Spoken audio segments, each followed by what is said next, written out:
confermare anche per questa finale tutti i risultati. E siamo alla prossima gara, è l'ultima per quanto riguarda il settore femminile, 100 stile assolute.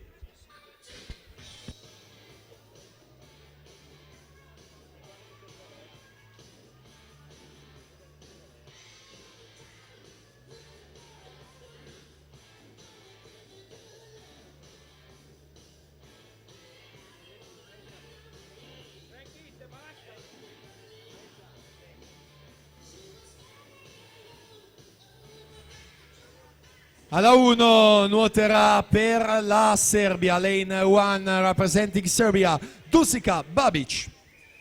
In corsia 2 per l'Idros, Viola Magoga.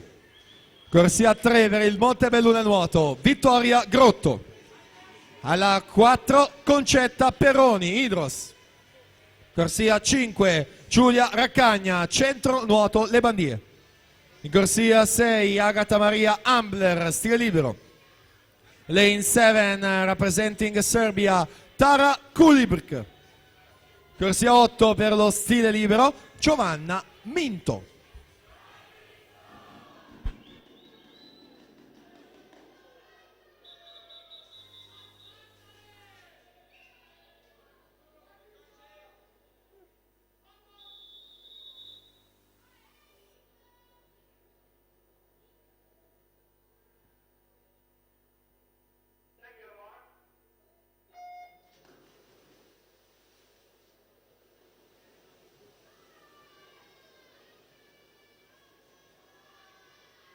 Ultima gara per il settore femminile dei 100 stile libero, categoria assolute, che ricordo comprende cadette e senior.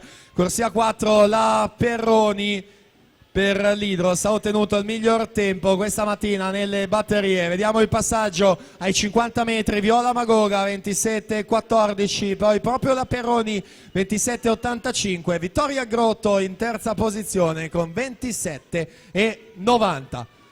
Vittoria Grotto, specialista delle gare un po' più lunghe, 200, 400 e 800, ha vinto in tutte e tre le gare il bronzo ai categoria di Roma, si mette in seconda posizione all'inseguimento di Viola Magoga alla 2, Grotto alla 3, ultime bracciate,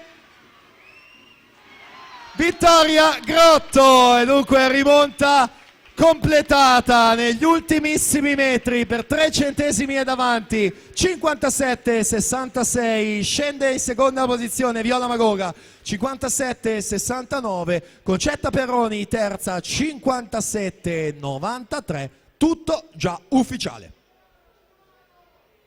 E allora ci siamo.